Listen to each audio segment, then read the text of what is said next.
গাজায় ইসরায়েলের ফেলা হাজার হাজার বোমা এখনও ধ্বংসস্তূপের নিচে অবিস্ফোরিত অবস্থায় চাপা রয়েছে, যেগুলো অপসারণ করতে প্রায় 1 দশক সময় লেগে যেতে পারে বলে সতর্ক করে দিয়েছেন বিস্ফোরক বিশেষজ্ঞরা। গাজায় প্রায় 15 মাসের রক্তক্ষয়ী সংঘর্ষের পর যুদ্ধবিরতি চুক্তিতে একমত হয়েছে হামাস ও ইসরায়েল। চুক্তি অনুযায়ী রবিবার সকাল থেকে গাজায় বোমা নিক্ষেপের ইতি ঘটার আশা সব পক্ষের। একই সময়ে অবশ্য গাজা উপত্যকা পুনর্গঠনের একটা জটিল ও যন্ত্রণাদায়ক যাত্রাও শুরু করতে হবে ফিলিস্তিনিদের, কারণ ইসরায়েলের হামলার মুখে গাজার 19 লাখের বেশি মানুষ বাস্তুচ্যুত হয়েছে, 90% বাড়িঘর ধ্বংস হয়েছে এবং সেখানকার স্বাস্থ্য ও শিক্ষা অবকাঠামো পুরোপুরি ভেঙে পড়েছে। আল জাজিরা ও যুক্তরাজ্য ভিত্তিক সংবাদ মাধ্যম আই নিউজের প্রতিবেদনে বলা হয়েছে, গাজা থেকে 4 কোটি 20 লাখ টনের বেশি ধ্বংসাবশেষ সরাতে হবে।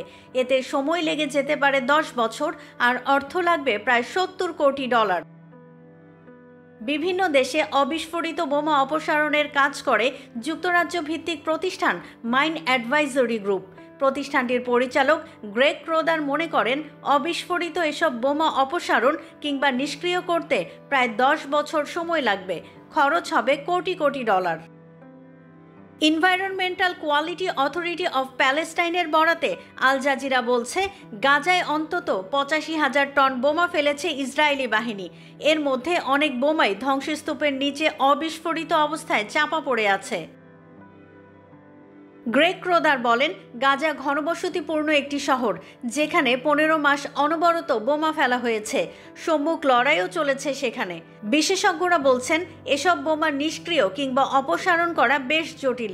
এক্ষেত্রে আন্তর্জাতিক সম্প্রদায়ের সহযোগিতাকে অপরিহার্য বলছেন তারা। কেউ না বুঝলেও আমরা আপনার প্রয়োজন বুঝি, আর তাই তো অত্যাধুনিক ফিচার সম্বলিত বিভিন্ন সাইজ আর কালারের 250-টিরও বেশি ডিজাইন অপশন নিয়ে ওয়ালটন স্মার্ট ফ্রিজ বোঝে আপনার প্রয়োজন। ক্রোদার বলেন, এই কাজে কোটি কোটি ডলার ব্যয় করতে হবে, কারণ এতে অনেক ব্যয়বহুল যন্ত্রপাতি এবং দক্ষ লোকবল প্রয়োজন।